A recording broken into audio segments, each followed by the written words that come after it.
હલ્દીના દિવસે હું પીળા કપડાં પહેરીને મારા મિત્રો વચ્ચે બેઠી હતી ત્યારે અચાનક મારું દિલ ધડકવા લાગ્યું। મારી બદલતી હાલત જોઈને મારી સાસુ જે હલ્દીની રસમ કરવા અમારા ઘરે આવી હતી તે ઊભી થઈ ને મારી પાસે આવી અને મને પૂછ્યું, શું વાત છે, બધું બરાબર તો છે ને? મેં હામાં માથું હલાવ્યું, પરંતુ સત્ય તો એ હતું કે મારા હાથ ને પગ ધ્રુજતા હતા। મારી સાસુ આવીને મારી પાસે બેસી ગઈ અને કહેવા લાગી, રાજો દીકરી, શું થયું છે? તમારી તબિયત સારી નથી લાગી રહી, થોડો આરામ કરી લ્યો। મારી પાસે બેઠી મારી મિત્રો મારી સાસુની વાત સાંભળીને કહેવા લાગી, વાહ, સાસુ હોય તો આવી આટલી કાળજી રાખવાવાળી।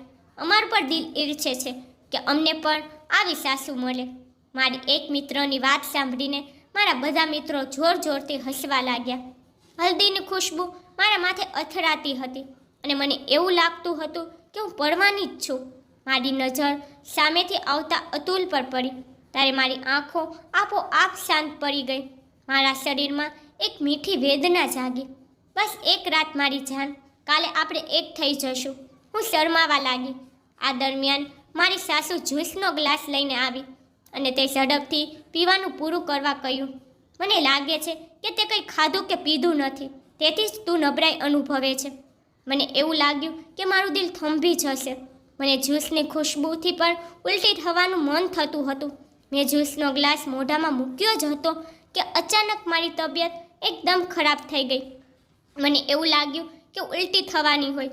હું ઝડપથી ઊભી થઈને મારા રૂમમાં દોડી ગઈ અને સીધી વોશરૂમમાં ચાલી ગઈ। મારી મા અને મારા સાસુ પણ મારી પાછળ આવ્યા। વોશરૂમમાં જતાં જ મને ઉલટી થવા લાગી હતી। ઉલટી કરીને થાકી ગઈ હતી। થોડા સમય પછી હું બહાર આવી। મારી માતા અને મારા સાસુ ખૂબ ચિંતિત થઈ રહ્યા હતા। મારી માતાએ કહ્યું, થોડીવાર આરામ કરી લે। મારા સાસુ મારી પાસે બેઠા હતા। મારું સાસરિયું બહુ દૂર નહોતું, સામેનું ઘર મારા સાસરાનું ઘર હતું। હું નાનપણથી જ આવતી જતી હતી। મારી વિધવા માતા મારી પાસે આવીને બેઠી અને કહેવા લાગી, લોકોના ટોળા પર ગંદા હોય છે, કોણ જાણે આજે તને ભોળી આંખે જોઈ રહ્યું હતું। 100 વખત તને તારું ધ્યાન રાખવાનું કહ્યું છે। મેં ગુસ્સાથી ધીરે કહ્યું, મમ્મી બસ કરો, કારણ કે મારું માથું ભારે થઈ રહ્યું હતું।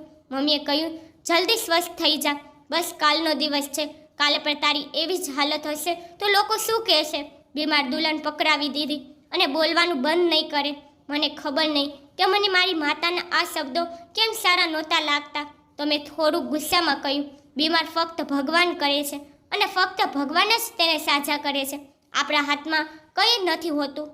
મેં જાણી જોઈને મારી જાત પર આ બીમારી નથી લઈ આવીને। મમ્મી કહેવા લાગી, હું એમ ક્યાં કહું છું, તું પર વાતને વધારે છે। રાજો, હવે ઓછામાં ઓછું આરામ તો કરી લ્યો। તેથી હું સૂઈ ગઈ। બીજા દિવસે એક જ સમયે હલ્દી અને મહેંદીનો સમારોહ એક સાથે જ રાખી લીધો હતો। મારા જીવનસાથીને લગ્ન કરવાની ઉતાવળ હતી, પરંતુ મારું દિલ સવારથી બંધ થઈ રહ્યું હતું। સહેજ તાવ અને દરેક વસ્તુની ગંધ મારા મગજમાં આવતી હતી, ત્યાં સુધી કે મારી નજીકમાંથી આવતી મેકઅપની ખુશ્બુ પણ મને પરેશાન કરી રહી હતી। મારું દિલ ઈચ્છતું હતું કે આ બધો મેકઅપ ઉપાડીને બહાર ફેંકી દઉં। મેં ખૂબ જ મુશ્કેલીથી મારો મેકઅપ કરાવ્યો અને પછી જ્યારે મને સ્ટેજ પર લેવામાં આવી ત્યારે થોડા સમય પછી મારા પતિ અતુલ પર આવ્યા। કોઈક રીતે લગ્ન થયા અને હું ત્યાંથી વિદા થઈને મારા સાસરે આવી। મારા સાસરિયામાં પણ રસમો ચાલી રહી હતી, પણ મને કોઈ રસમ કરવાનું મન થતું ન હતું।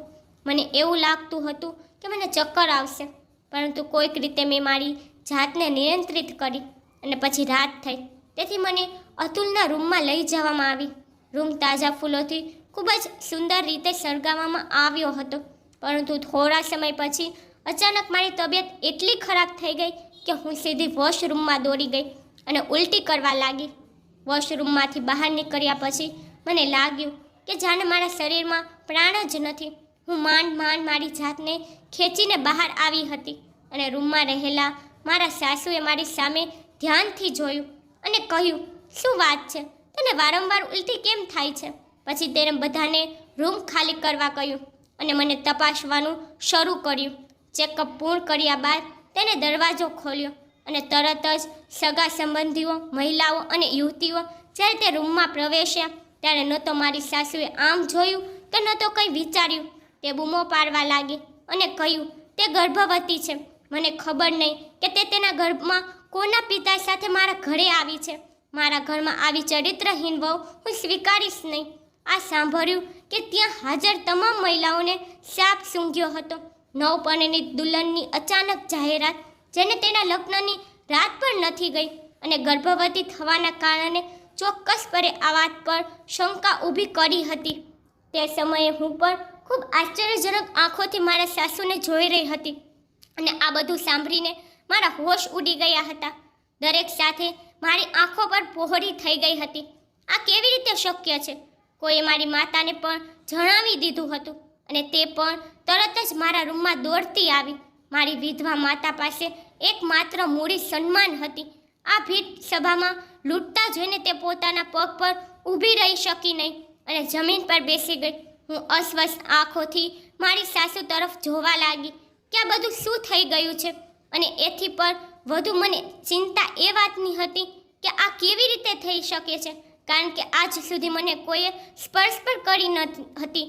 હું સંપૂર્ણ કુંવારી હતી, પરંતુ જો હું કુંવારી હતી તો પછી હું ગર્ભવતી કેવી રીતે થઈ? મારી સમજ પ્રમાણે આ બધી બાબતો મારાથી અલગ હતી. ત્યારે અચાનક મારી સાસુએ રૂમ ખાલી કરવા કહ્યું અને તે જતાની સાથે જ અતુલ અચાનક રૂમમાં આવ્યો અને હું મારી જાતમાં જ બંધાઈ ગઈ. મારું શ્વાસ લેવું મુશ્કેલ થઈ ગયું. મેં મારી આંખો થોડી ઊંચી કરીને તેના ચહેરા તરફ જોયું તો તેના ચહેરા પર ખુશી જોવા મળી, જેની મને બિલકુલ અપેક્ષા નહોતી. પણ મને નવાઈ લાગી કે આટલા મોટા સમાચાર પર કોઈ આટલો ચૂપ અને શાંત કેવી રીતે દેખાઈ શકે. પુરુષો આવી વાત સાંભળ્યા પછી તે તેની પત્નીઓને મારી નાખે છે અથવા તેના જીવનમાંથી બહાર ફેંકી દે છે. આપણા સમાજમાં એવી ઘણી વાર્તાઓ ફેલાઈ છે કે પહેલી જ રાત્રે પત્નીની હત્યા કરવામાં આવે છે. આવા અનેક સમાચાર ટીવી અને અખબારોમાં આવતા રહે છે અને તેનું કારણ એ આપવામાં આવે છે કે છોકરી ચરિત્રહીન હતી. પરંતુ અરીસા સામે વારમાં દાંતીઓ ફેરવતા અને અતુલને ગૂંજતો જોઈને મારું દિલ વધુ ગભરાઈ ગયું હતું. એવું લાગ્યું કે તોફાન પહેલાંની શાંતિ હોય. મને લાગ્યું કે અતુલના મન પર આ સમાચારની અસર થઈ શકે છે કે આ મારા જીવનની છેલ્લી રાત હોય અને આ લગ્નની રાત્રિનો રૂમ મારા મૃત્યુ માટે શોકના રૂમમાં ફેરવાઈ જવાનો હોય. હું આવી રહ્યો સમય માટે મેં મારી જાતને માનસિક રીતે તૈયાર કરી લીધી હતી, કારણ કે મારા માટે આ નવું જીવન જીવા કરતાં મરવું સારું હતું. હું સમજી શકતી ન હતી આ વાતની કે જ્યારે સવાર પડશે ત્યારે હું લોકોને સામનો કેવી રીતે કરીશ. એક કુંવારી છોકરી લગ્ન થતાં જ કેવી રીતે ગર્ભવતી થઈ ગઈ, જ્યારે તેના પતિએ તેને હજી સુધી સ્પર્શ પણ કર્યો ન હતો. બધી વાત મારા ચરિત્ર પર આવી રહી હતી અને મારા માટે શ્વાસ લેવું પણ મુશ્કેલ બની રહ્યું હતું. હું ફક્ત એ જ વિચારી રહી હતી કે આ બધું કેવી રીતે થઈ ગયું. મારા ક્યારેય કોઈની સાથે આવા ગંદા સંબંધો ન હતા જેના કારણે આ બધું થઈ ગયું હોય. કદાચ મારી સાસુ ખોટું બોલી રહી છે. આ વિચારથી મારા દિલને થોડી શાંતિ મળી, પરંતુ મારું મન મૂંઝવણમાં હતું કે અચાનક અતુલ આવીને મારી પાસે બેઠો અને હું એકદમ ડરી ગઈ. મેં ઘૂંઘટની પાછળથી અતુલ તરફ જોયું તો તે મારી સામે પ્રેમભરી નજરે જોઈ રહ્યો હતો. મેં થોડી હિંમત કાઢી અને કહ્યું, અતુલ, મારો કોઈ મિત્ર નથી. તમે મને નાનપણથી ઓળખો છો. તેથી તેને તેના ભારે હાથને મારા નાજુક ધ્રુજતા હાથ પર રાખ્યા અને મારા હાથને દબાવીને તેને કહ્યું, મારી જાન, આજની રાત આ વાત માટે નથી. તેને તેના હોઠ મારા કાન પાસે લીધા અને કહ્યું, બસ હવે ચૂપ થઈ જા. આજની રાત બસ પ્રેમભરી વાત કરવાની છે. અતુલને આટલો શાંત જોઈને મને ખૂબ જ આશ્ચર્ય થઈ રહ્યું હતું. મારા કાન કંઈક બીજું સાંભળવાની રાહ જોઈ રહ્યા હતા, પણ તેઓ અતુલના પ્રેમળ શબ્દો સાંભળી રહ્યા હતા. હું વિચારી રહી હતી કે અતુલ આવતા જ તે મને પૂછશે કે હું કોનું પાપ લઈને તેના રૂમમાં હાજર છું. હું અત્યારે જ તેના રૂમમાંથી બહાર નીકળી જાઉં અને તારા પ્રેમી પાસે ચાલી જાઉં. મને અતુલ પાસેથી આ શબ્દોની અપેક્ષા હતી. મારા હાથ પગ ધ્રુજતા હતા, આખા શરીરે પરસેવો આવી રહ્યો હતો. પછી ધીમે ધીમે તેને મારું ઘૂંઘટ ઉપાડ્યું અને અમારી આંખો એકબીજાને મળી. મેં અચાનક મારી આંખો નીચી કરી દીધી. પછી તેને તેના ખીચામાંથી એક મખમલ બોક્સ કાઢ્યું જેમાં સોનાનો ચેન હતો. રૂમમાં તેનો ગંભીર અવાજ ગુંજ્યો. અતુલ બોલ્યો, તને કેવું લાગ્યું? મેં તારા માટે ઘણી દુકાનો શોધી, પછી મને આ ગમ્યું. જેમ તું કિંમતી છો તેમ આ સોનાની ચેન પર કિંમતી છે. મેં આંખો ઊંચી કરીને અતુલ તરફ જોયું, જેનો ચહેરો દૂર દૂર સુધી પ્રેમ મર્યાની ખુશી ભરાઈ ગયો હતો. અતુલનું આ રૂપ તે સમયે મારા માટે ઘણું અલગ હતું. જ્યારે સાસુએ સમાચાર જણાવ્યા હતા ત્યારે અતુલ પણ રૂમમાં હાજર હતો, પરંતુ ત્યાં સુધીમાં મેં અતુલના ચહેરા પર ગુસ્સાની નિશાની પણ જોઈ ન હતી. આ સમાચાર સાંભળ્યા પછી પણ અતુલ એકદમ સામાન્ય વર્તન કરી રહ્યો હતો. મને આશ્ચર્ય થયું જ્યારે અતુલે મને સોનાની ચેન આપવાની સાથે 2 લાખ પણ મારા ખોળામાં રાખ્યા. અતુલે કહ્યું, આના પર ફક્ત તારો અધિકાર છે. હું ચિંતિત નજરે ક્યારેક પૈસા તરફ તો ક્યારેક અતુલના ચહેરા તરફ જોવા લાગી. મને સમજાતું નહોતું કે શું કહેવું. મને માત્ર એક જ વાતનો ડર હતો કે અતુલનું જે વલણ હું જોઈ રહી છું તે ગમે ત્યારે બદલાઈ શકે છે. પણ મારી હેરાનગીએ વખતે ઘણી વધી ગઈ હતી જ્યારે અતુલે મને કહ્યું કે તારો આ ડ્રેસ બદલાવી લે. આવો ભારે જોડામાં તું પરેશાન રહીશ અને તારી તબિયત સારી પણ નથી. અતુલની વાત સાંભળીને હું તેની સામે આશ્ચર્યથી જોવા લાગી, પણ મેં કશું કહ્યું નહીં, કારણ કે મારી સાથે શું થઈ રહ્યું હતું તે હું હજુ સુધી સમજી શકતી ન હતી. તો હું અતુલના મૂડને કેવી રીતે સમજી શકતી? હું ચૂપચાપ ઊભી થઈ અને મારા લગ્નનો લહેંગો પહેર્યો, જે મેં મારા માટે ખૂબ જ પ્રેમ સાથે ખરીદ્યો હતો. તેને બદલાવીને એક સાદો કોટન સૂટ પહેર્યો, મેકઅપ કાઢ્યો અને અરીસામાં મારો ચહેરો જોવા લાગી. કાલ સુધી મારા જીવનમાં ઘણી શાંતિ હતી, તે સાવ બદલાઈ ગઈ હતી. પણ નવાઈની વાત એ છે કે બધું એમ જ હતું, સિવાય એમ કે હું કુંવારી થઈને પણ ગર્ભવતી બની ગઈ હતી. મેં મારા પેટ પર હાથ મૂક્યો અને પછી અરીસો તરફ જોવા લાગી. આ કેવી રીતે થયું? તકલીફને કારણે મારા ચહેરાના હાવભાવ બદલાવા લાગ્યા. જ્યારે હું વોશરૂમમાંથી બહાર આવી ત્યારે મેં મારા લહેંગાને અલમારીમાં લટકાવ્યા અને અચાનક મારી નજર પલંગ પર પડી. ત્યાં હજુ પણ ફૂલોની ખુશ્બુ આવી રહી હતી. વિખરેલા ગુલાબના પાન પલંગ પર એમ જ પડેલા હતા અને બીજી બાજુ અતુલ પીઠ બાજુ કરીને સૂતો હતો. આ રાતના ક્ષણભરમાં મેં જે સપના જોયા હતા તે બધા કાચની બંગડીઓની જેમ તૂટી રહ્યા હતા. આ વિચારીને મારી આંખો આંસુઓથી ભરાઈ આવી. હું મારા જીવનના ક્યાં તબકે પહોંચી ગઈ છું, જ્યાં હું પોતે જ ગંદી બની ગઈ છું. ખબર નહીં મમ્મીની શું હાલત હશે. આટલા મોટા સમાચાર સાંભળીને તેઓ મારા વિશે શું વિચારશે? તેને તેમના ઉછેર પર ખૂબ ગર્વ હતો અને હવે તેમનું ગર્વ કોઈના પગ નીચે ખરાબ રીતે કચડાઈ ગયું હતું. હે ભગવાન, મારી સાથે આ શું થઈ ગયું? હું કંઈ સમજી શકી નહીં. મારા દિલમાં ચૂપચાપ આંસુ પડી રહ્યા હતા. અતુલ કદાચ હવે ઊંઘી ગયો હતો, તેથી હું પણ તેની બાજુમાં જ સૂઈ ગઈ. પણ ક્રૂર માણસ શા માટે ઊંઘે? મારું માથું દર્દથી ફાટી રહ્યું હતું. હે ભગવાન, મારી પાસે એવું પણ નથી કે જેની સાથે હું મારું દુઃખ વ્યક્ત કરી શકું. મારે ન તો કોઈ ભાઈ છે અને ન તો તમે મને કોઈ બહેન આપી છે જેની સાથે હું મારા દુઃખને હળવું કરી શકું અને રડી શકું. મારી આ સમસ્યા કેવી રીતે હલ થશે તે મારી સમજની બહાર હતી. હે ભગવાન, તે મારી સાથે આ શું કર્યું? મારી જાતને વારંવાર પ્રશ્નોના દાયરામાં મૂકતી તો હું વધુ દુઃખી થઈ જતી. મેં મારા પતિ અતુલને સૂતો જોયો, જે ખૂબ જ શાંતિથી સૂઈ રહ્યો હતો. હું જ હતી જે આમ તેમ ફરતી હતી. મને લાગ્યું કે આજની રાત ઘણી લાંબી રાત થઈ ગઈ છે, જે પૂરી થતી ન હતી. હું લગભગ સવારે 5 વાગે સૂતી તો થોડીવાર પછી દરવાજો ખટખટવાનો અવાજ આવ્યો અને મારી આંખો ખુલી ગઈ. મેં માથું ફેરવીને બીજી તરફ જોયું તો અતુલે સહેજ માથું ઊંચું કરીને દરવાજા તરફ જોયું અને પછી ઊભો થઈને બેસી ગયો. તેની નજર મારા પર પડતા જ તે હસવા લાગ્યો. હું પણ ઊભી થઈને બેસી ગઈ અને રાતના બનાવો એક પછી એક મારા મગજમાં આવવા લાગ્યા. ત્યારે મારું દિલ ફરી ભારે થવા લાગ્યું. હું માત્ર અતુલ પોતાનો ગુસ્સો બહાર કાઢે તેની રાહ જોઈ રહી હતી, પણ હજુ એવી કઈ વાત થઈ ન હતી જેનાથી મને શંકા થાય કે અતુલ મારા પર ગુસ્સે થશે.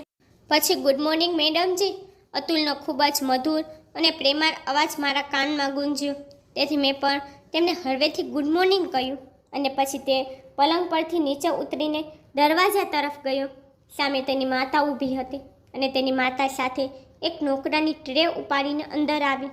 ચાલો નાસ્તો કરી લ્યો, પછી મારે તને ઇન્જેક્શન પણ લગાવવાનું છે.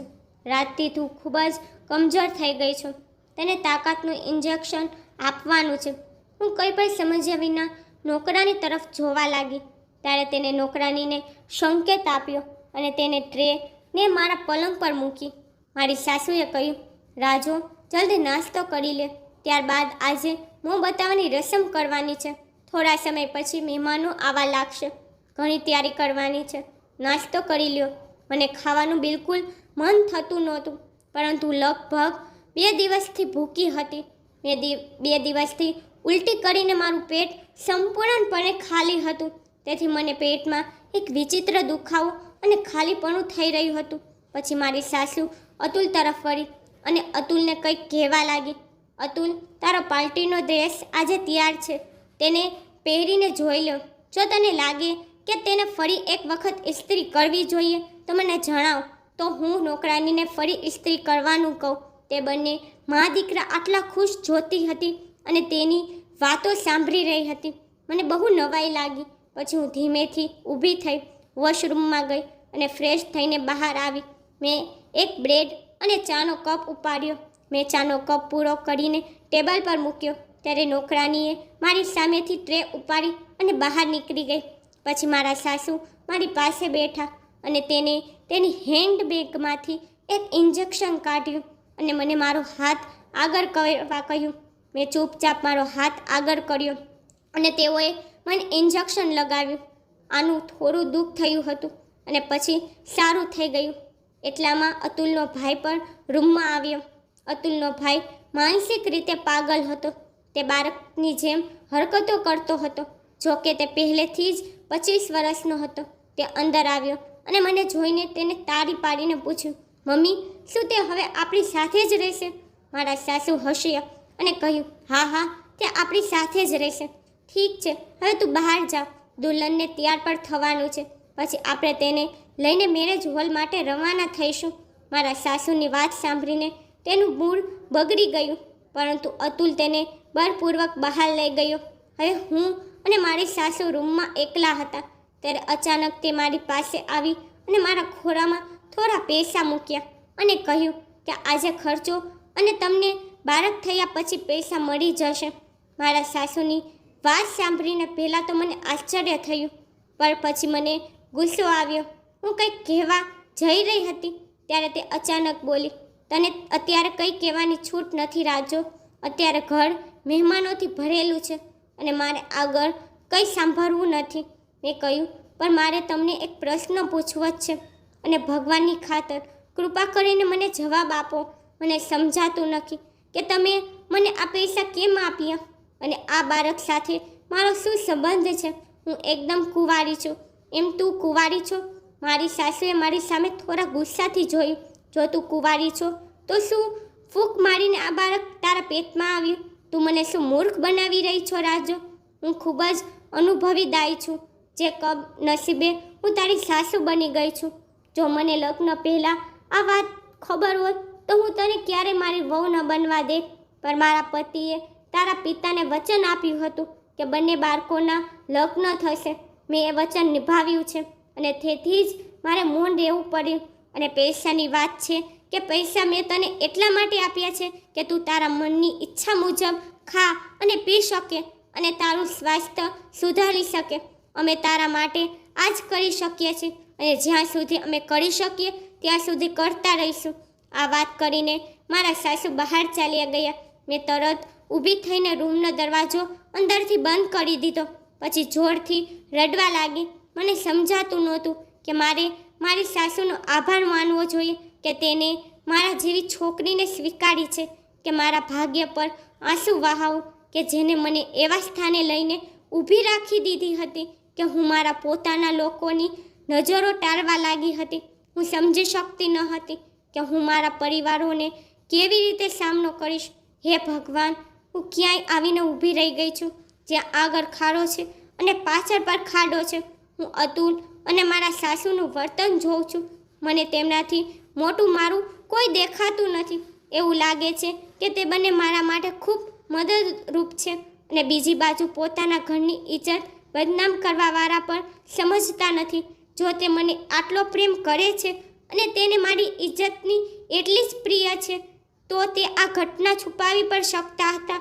મારી સાસુએ મારી માની નજરમાં મને કેમ બદનામ કરી? મારી માતાએ નીચે પડીને મારા સાસુના કેમ પગ પકડ્યા? તેને કહ્યું કે આ સમાચારને ક્યાંય ન ફેલાવતા. હું તમારા પગે પડું છું. તે મારા અને મારી પુત્રીના સન્માનનો પ્રશ્ન છે. મારા સાસુએ બહુ મુશ્કેલીથી સ્વીકાર્યું કે તે કોઈને કહેશે નહીં કે હું ગર્ભવતી છું. આ અચાનક વિચારે મારું દિલ તૂટી ગયું. મેં મારું માથું મારા ઘૂંટણ પર મૂક્યું અને જોર જોરથી રડવા લાગી. એટલામાં દરવાજે બીજા ટકોરા પડ્યા અને હું ઊભી થઈ અને ગભરાયેલી નજરે દરવાજા તરફ જોવા લાગી. મેં દરવાજો ખોલ્યો તો બ્યુટી પાર્લરમાંથી આવેલી 2 છોકરીઓ મારી સામે ઊભી હતી. તે આશ્ચર્ય અને પરેશાન આંખોથી મારી સામે જોઈ રહી હતી. તમે રડી રહ્યા છો? અંદર આવતા એક છોકરીએ કહ્યું. દરવાજો બંધ કરીને મને પ્રશ્ન પૂછ્યો. હું મૂંઝાઈ ગઈ. મેં મારા આંસુ સાફ કર્યા અને તેને કહ્યું, ના ના, એવું કંઈ નથી. ઠીક છે, પરંતુ છોકરીઓ તો તેના મોં દેખાવાના દિવસે તો ખૂબ જ ખુશ હોય છે. મેં કહ્યું, આવું કંઈ નથી. મેં બહાનું બનાવ્યું કે મને માથાનો દુખાવો છે અને પછી હું મારા માતા પિતાને પણ મિસ કરી રહી છું. એટલે મારી આંખોમાંથી આંસુ આવી ગયા. હા, એવું થાય છે કે આપણને આપણું ઘર, આપણા માતા પિતા બહુ યાદ આવે છે તો આંખમાંથી આંસુ ભરાઈ જાય છે. અમે પોતે પણ આ હાલતમાંથી પસાર થઈએ છીએ. એક છોકરી ખૂબ જ નમ્ર હતી અને સતત વાત કરતી હતી અને અહીં મારા દિલની દુનિયા ઊંધી વળી રહી હતી. હું માત્ર એક જ વાત વિચારી રહી હતી કે અતુલે મને લગ્ન પહેલાં કે પછી સ્પર્શ પણ કરી નથી. હું એકદમ પવિત્ર છોકરી છું, તો પછી હું ગર્ભવતી કેવી રીતે થઈ? બ્યુટિશિયન મને તૈયાર કરીને ચાલી ગઈ હતી. થોડા સમય પછી મારા સાસુ અને અતુલ મને મેરેજ હોલમાં લઈ ગયા, જ્યાં મોં બતાવવાની ફંક્શન થવાનું હતું. મોં બતાવવાનું ફંક્શન બહુ મોટું રાખવામાં આવ્યું હતું. કોણ જાણે કેટલા મહેમાનોને આમંત્રિત કર્યા હતા. મને સ્ટેજે લઈ જઈને બેસાડવામાં આવી. અતુલ અને મારા સાસુ પડછાયાની જેમ મારી આસપાસ હાજર રહ્યા. મને દૂર દૂર સુધી મહેમાનોના માથા જ દેખાતા હતા, પણ મને આમાં મારી માતા ક્યાંય દેખાઈ નહીં. તેથી મેં ધીમેથી મારા સાસુને પૂછ્યું કે મારી માતા ક્યાં છે? શું તે નથી આવ્યા? ત્યારે તેને કહ્યું કે મેં તેને ઘણું કહ્યું હતું, પણ તે ન માની. મારી સાસુની વાત સાંભળ્યા પછી હું પરેશાન થઈ ગઈ. મેં કહ્યું, તે ઠીક તો છે ને મમ્મીજી?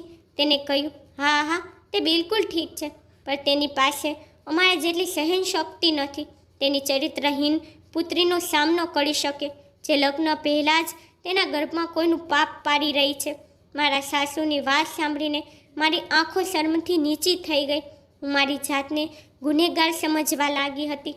મોં બતાવવાની રસમ પૂરી થઈ ગઈ હતી. મેં મારી સાસુને કહ્યું, મમ્મીજી, હું મારી માતાને મળવા માંગુ છું. ત્યારે તેને મને પરવાનગી આપી. ખબર નહીં મારી વિધવા માતા કઈ સ્થિતિમાં હશે. અમે મેરેજ હોલમાંથી આવતાની સાથે જ હું મારી માતા પાસે આવી. મારી માતાનું ઘર મારા સાસરિયાના ઘરથી વધારે દૂર ન હતું.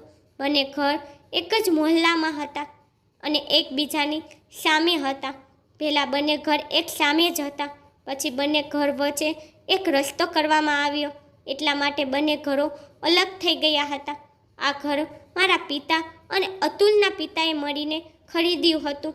ઘર શું મહેલ હતો. મારા પિતા અને અતુલના પિતા ખૂબ જ નજીકના મિત્રો હતા. બંને ભાઈઓની જેમ રહેતા હતા. અમે બંને પરિવાર સાથે મળીને રહેતા હતા.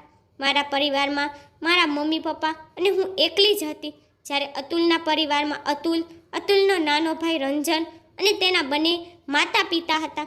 બંને પરિવારના બાળકો અને તેમની પત્નીઓ ભેગા મળીને રહેતા હતા.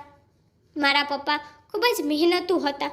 અતુલના પિતા અને મારા પિતા દુબઈમાં બિઝનેસ કરતા હતા, પણ પછી અતુલના પિતાએ અહીં ભારતમાં બિઝનેસ શરૂ કર્યો અને મારા પિતા દુબઈમાં જ રહી ગયા. એટલે તેઓ દુબઈનો બિઝનેસ સંભાળતા હતા અને અતુલના પિતા ભારતનો બિઝનેસ સંભાળતા. પરંતુ અતુલના પિતા ઘણા કામચોર હતા અને પોતાના કામમાં ધ્યાન પણ આપતા ન હતા. પરંતુ મારા પિતાને તેથી કોઈ વાંધો ન હતો. તે બંને વચ્ચે ખૂબ જ ગાઢ મિત્રતા હતી. અને તે અતુલના પિતાને પોતાના ભાઈ જેવો જ માનતા હતા. પણ ધીરે ધીરે મારા પપ્પાને લાગવા લાગ્યું કે તેનો મિત્ર તેના પૈસા પર એશ કરે છે અને પોતે કોઈ કામ કરતો નથી. તેથી પિતાએ દરેક વસ્તુનો બંટવારો કરી નાખ્યો. આ ઘર પર 2 ભાગોમાં કરી નાખ્યું. અમે વચ્ચે એક રસ્તો કાઢ્યો અને અમે એક બાજુ રહેતા અને અતુલના પરિવાર બીજી બાજુ રહેતા હતા. અતુલના પિતાને હરામની લત લાગી ગઈ હતી. તેનાથી કોઈ કામ થતું નહોતું. ધીમે ધીમે તેનો બિઝનેસ ડૂબવા લાગ્યો અને પછી તેની પાસે કંઈ જ બચ્યું નહીં. હવે તે નાની મોટી નોકરીઓ કરીને પોતાનું ગુજરાન ચલાવતા હતા. પરંતુ અમારા ઘરમાં પૈસાની કોઈ કમી ન હતી. અતુલની માતા પોતાને ગાયનેકોલોજિસ્ટ કહેતી, પરંતુ વાસ્તવમાં તે દાઈ હતી અને સરકારી હોસ્પિટલમાં કામ કરતી હતી. એક કેસ બગાડી દેવાના કારણે તેને નોકરી ગુમાવી પડી હતી, પરંતુ ત્યારબાદ તેમને ક્યાંય નોકરી મળી નહીં. તે તેના મહોલ્લામાં જ ડિલિવરી કરવાનું શરૂ કર્યું અને પછી એક દિવસ અતુલના પિતાની નોકરી પર સમાપ્ત થઈ ગઈ, કારણ કે તેને કામમાં રસ ન હતો. હવે અતુલનો પરિવાર ખાવા પીવાની તંગીનો સામનો કરી રહ્યો હતો. મારા પિતાથી આ જોવાનું નહીં અને પછી તે અતુલના પિતાને વધારે ઓછી રકમ આપતા હતા. ઘરના ખર્ચ માટે પૈસા મોકલતા હતા. આ રીતે અતુલનું ઘર ચાલવા લાગ્યું. પણ એ જ વખતે મારા પિતા અને અતુલના પિતાનું અવસાન થઈ ગયું. તે બંને ક્યાંક જઈ રહ્યા હતા ત્યારે કારની બ્રેક ફેલ થઈ ગઈ અને કાર ખાડામાં જઈને પડી, જેમાં બંનેનું ઘટના સ્થળે જ મૃત્યુ થઈ ગયું. પિતાના આકસ્મિક અવસાનથી અમારો આખો પરિવાર વિખરાઈ ગયો, પરંતુ ત્યાં સુધીમાં અતુલને નોકરી મળી ગઈ હતી અને તે તેના ઘરને સંભાળવા લાગ્યો હતો. મારા સાસુના 2 જ પુત્રો હતા, એક અતુલ અને બીજો રંજન. રંજન થોડું માનસિક રીતે બીમાર હતો. અતુલ અને મારી વચ્ચે નાનપણથી જ સારી મિત્રતા હતી. અમારા બંને પિતાએ અમારા બાળપણમાં જ અમારા લગ્ન એકસાથે નક્કી કરી દીધા હતા. મારી માતા તેની સામે ક્યારેય એક પણ શબ્દ બોલી શકતી ન હતી અને બીજું, મારી માતા પણ અતુલને ખૂબ પસંદ કરતી હતી અને તે પણ એક સારા પરિવારમાંથી સંબંધ હતો. અને આ રીતે હું એક ઘરમાંથી બીજા ઘરમાં આવી ગઈ હતી. મારી માતાએ આ માટે સંબંધ સ્વીકાર્યો કારણ કે હું મારા માતા પિતાની એકમાત્ર પુત્રી હતી અને મારી માતા મને અજાણ્યાઓને સોંપવા માંગતી ન હતી, કારણ કે તે પોતે વિધવા હતી અને હું અનાથ હતી. અમારા માથા પર કોઈનો હાથ નહોતો. ખબર નહીં કે અજાણ્યા લોકો કેવા મળે. તેથી જ મારી માતાએ અતુલ સાથે લગ્ન કરવાનું શ્રેષ્ઠ માન્યું. આ બધું વિચારતી વખતે મારી આંખમાંથી આંસુ આપોઆપ નીકળી ગયા. બધું બરાબર ચાલી રહ્યું હતું, પરંતુ મને ખબર નહીં કે વચ્ચે મારી ગર્ભાવસ્થા કેવી રીતે આવી. હું મમ્મીના રૂમમાં દાખલ થઈ. તે પલંગ પર સૂતી છત તરફ જોઈ રહી હતી. હું તેના પગ પાસે જઈને બેસી ગઈ ત્યારે તે ખાલી આંખોથી મારી તરફ જોવા લાગી. માએ ગુસ્સામાં કહ્યું, આવી પણ આગ શું લાગી હતી રાજો? તારા એકના એક દિવસે અતુલ સાથે લગ્ન થવાના જ હતા. આ મફતનું કલંકિત થવાની શું જરૂર હતી? મારા ઉછેરમાં શી કમી રહી ગઈ હતી જેથી તે મને આવું દુઃખ આપ્યું? મમ્મીના શબ્દ સાંભળીને હું રડી પડી. મમ્મી, મારા પર વિશ્વાસ કરો. હું બિલકુલ નિર્દોષ છું. હું એકદમ શુદ્ધ છું. શું તમને પણ મારે વિશ્વાસ કરાવવો પડશે? જ્યારે હું રડવા લાગી ત્યારે મમ્મી અચાનક ચોંકી ગઈ અને મારી બાજુમાં બેસી ગઈ. આ તું શું કહી રહી છો રાજો? હું ઠીક કહું છું મમ્મી. મને ખબર નહીં કે મારે સાસુ બોલે છે તે સાચું છે કે ખોટું. હું તમારી શપથ લઉં છું કે હું એકદમ શુદ્ધ છું અને મને ખબર નહીં કે આ પાપનું સાચું કારણ કોણ છે. તો મમ્મી આશ્ચર્ય અને હેરતથી સ્થિતિમાં મારી સામે જોવા લાગ્યા. આ કોનું પાપ છે? હે ભગવાન, આપણા માથા પર શું મુશ્કેલી આવી ગઈ છે? મમ્મી માથું પકડીને બેસી ગઈ અને હું પણ રડવા લાગી. થોડી વાર મારી માતા સાથે બેસીને હું મારા ઘરે પાછી આવી. મારા માટે આ વાત ખૂબ જ આશ્ચર્યજનક હતી કે અતુલ મારી નજીક આવતો ન હતો અને ન તો તેને મારી પાસેથી તેના પતિ હોવાનો અધિકાર માંગ્યો હતો. હું જેટલી વધુ તેની નજીક જવાનો પ્રયત્ન કરતી તો તે મને કહે છે કે જ્યાં સુધી તું આ બાળકને જન્મ ન આપ ત્યાં સુધી હું તને સ્પર્શ પણ નહીં કરું. અને આ વાત કરતી વખતે મને અતુલની વાત પર ના તો તે નારાજ દેખાય કે ન તો કોઈ પ્રકારનો ગુસ્સો હોય. તે વાતો એટલી આરામથી કરતો કે મને આશ્ચર્ય થતું. એવું લાગતું હતું કે તે તેનું બાળક છે. હવે મને અતુલ પર જ શંકા થવા લાગી હતી, પણ હું ચૂપચાપ આવે તે સમયની રાહ જોઈ રહી હતી. પહેલાં તો મને લાગ્યું કે મારા સાસુ મારા પર ખોટા આરોપ લગાવી રહ્યા છે, પરંતુ જેમ જેમ મારા પીરિયડ્સ મિસ થઈ રહ્યા હતા અને મારું પેટ વધી રહ્યું હતું, તેમ તેમ મારા હોશ ઉડતા હતા. હવે હું પણ માની ગઈ હતી કે હું ગર્ભવતી છું, પણ મારા પેટમાં કોનું બાળક હતું તેની મને ખબર નહોતી. ક્યારેક મને અતુલ પર શંકા જાય છે કે અતુલે જ મારી સાથે કંઈ ખોટું કર્યું નથી ને. અતુલ સિવાય હું કોઈ છોકરા સાથે ઉઠી બેઠી ન હતી, પણ તેને મારી સાથે કંઈ ખોટું કર્યું છે તો લગ્ન પછી આજ સુધી તેને મને સ્પર્શ પર કેમ નથી કરી? તે મારાથી દૂર કેમ રહેતો હતો? અને બીજી શંકા મારો દેવર રંજન પર હતી, પરંતુ તે માનસિક રીતે બીમાર હતો. તે મારી સાથે આ બધું કેવી રીતે કરી શકે? પણ હું પણ આખું સત્ય જાણવા મક્કમ થઈ ગઈ. આખરે મારા ગર્ભમાં કોનું બાળક હતું? મારા જીવનમાં અતુલ અને રંજન સિવાય બીજો કોઈ પુરુષ નહોતો. મેં નક્કી કર્યું કે બાળકનો જન્મ થતાં જ હું બાળકનો DNA ટેસ્ટ કરાવીશ. જ્યારે હું 8 મહિનાની ગર્ભવતી થઈ ત્યારે મેં ગુપ્ત રીતે મારી જાતનો ટેસ્ટ કરાવ્યો જ હતો કે અચાનક મને દુખાવો શરૂ થઈ ગયો. મમ્મી મારી સાથે હતી અને અડધી કલાકની અંદર મેં એક સુંદર બાળકીને જન્મ આપ્યો. પરંતુ આ સમાચાર ન તો મને અને મારી માતાને કોઈ ખુશી આપી શક્યા. મેં ડૉક્ટરને કહ્યું કે હું મારા બાળકનું DNA કરાવવા માંગુ છું, તો ડૉક્ટરે આશ્ચર્યથી મારી સામે જોયું, પણ મારા ચહેરા પર ફેલાયેલી કઠિનતા જોઈને તેમણે આગળ કોઈ સવાલ ન કર્યો અને બાળકનું DNA લઈ ગયો. પછી હું બાળકને લઈને ચૂપચાપ ઘરે આવી ગઈ. મારા સાસુ અને અતુલ બાળકને જોઈને ખૂબ જ ખુશ હતા અને મને તેમની સાથે લઈ ગયા. પણ હું પણ મારા સાસુ અને મારા પતિ અતુલને સપાટ આંખોથી જોઈ રહી હતી. અને જેવો જ DNA રિપોર્ટ મારી સામે આવ્યો, જ્યારે મને ખબર પડી કે મારા બાળકીનો અસલી પિતા રંજન છે, તો મારા પગ નીચેથી જમીન સરકી ગઈ. એ DNA રિપોર્ટ મારી સાસુ અને મારા પતિના મોઢા પર મારી અને તેમણે કહ્યું કે આ બધું શું છે? મારી સાસુનો રંગ એકદમ બદલાઈ ગયો અને બીજો રિપોર્ટ મને અતુલના રૂમમાંથી મળ્યો. તે અતુલનો હતો, જે મને અતુલના કબાટમાંથી મળ્યો હતો. અતુલ આ કબાટને આખો સમય તારું મારીને રાખતો હતો. એક દિવસ તે લોક કરવાનું ભૂલી ગયો અને મેં ઉત્સાહથી એ કબાટ ખોલીને જોયો કે આ કબાટમાં શું છે જે અતુલ હંમેશા તારું મારીને જ રાખે છે. ત્યાં જ મેં આ રિપોર્ટ જોઈ, જે મુજબ લખ્યું હતું કે અતુલ નામર્દ હતો, સંતાન પ્રાપ્તિ માટે સક્ષમ ન હતો. હવે મને આ મા દીકરાનો આખો પ્લેન સમજાઈ ગયો હતો. તે અતુલની ખામીઓ ઢાંકવા માંગતા હતા, કારણ કે મારી સાસુ અને અતુલને લાગતું હતું કે ગેરકાયદેસર બાળક થયા પછી હું ક્યારેય આંખો ઊંચી કરી શકીશ નહીં અને ન તો બાળકના પિતા વિશે કોઈ પ્રશ્ન કરીશ. અને અતુલમાં શું ખામી છે તે હું સહન કરી લઈશ, કારણ કે હું એક ચરિત્રહીન છોકરી છું. હું લગ્ન પહેલાં જ ગર્ભવતી થઈ ગઈ છું અને મારી આ ખામીને કારણે હું અતુલને આટલી મોટી ખામી સાથે સ્વીકારી લઈશ.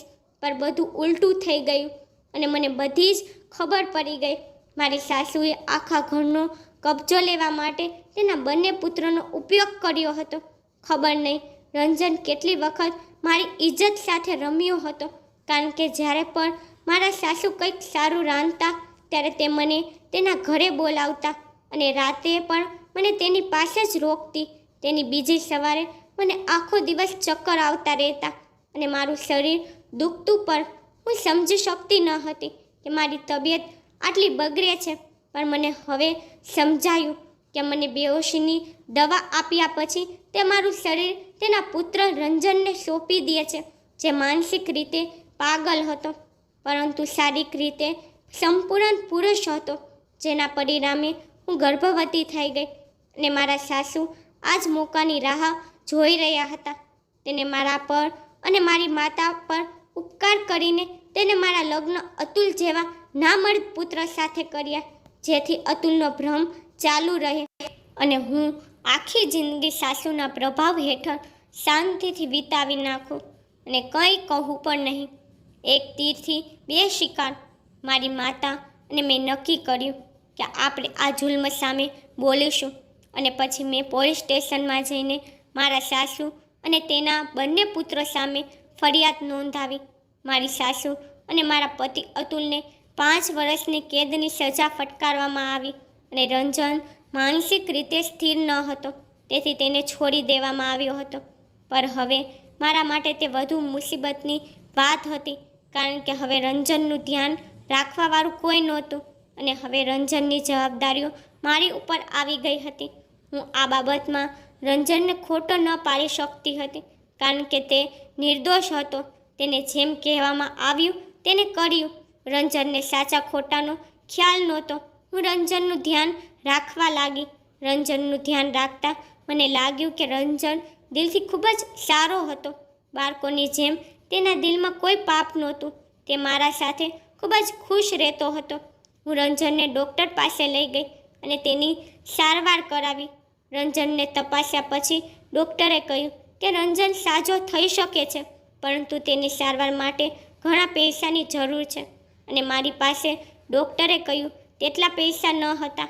આટલી મોંઘી સારવાર હું રંજનની નહોતી કરાવી શકતી. પણ હવે હું મારી દીકરીનું ભવિષ્ય પણ દેખાતું હતું.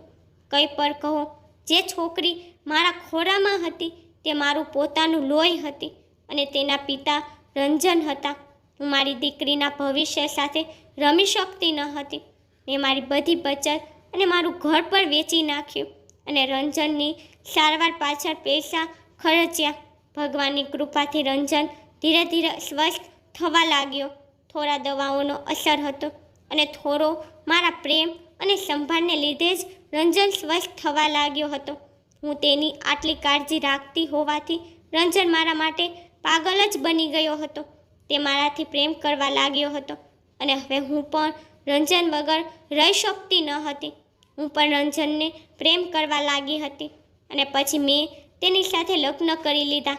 આજે રંજન સંપૂર્ણપણે સ્વસ્થ થઈ ગયો છે, પરંતુ તે જૂની વાર્તાઓ ભૂલી શક્યો ન હતો કે તેની માતાએ તેનો કેવી રીતે ઉપયોગ કરીને મારી સાથે ખોટું કર્યું હતું. રંજન બહુ શરમ અનુભવી રહ્યો હતો.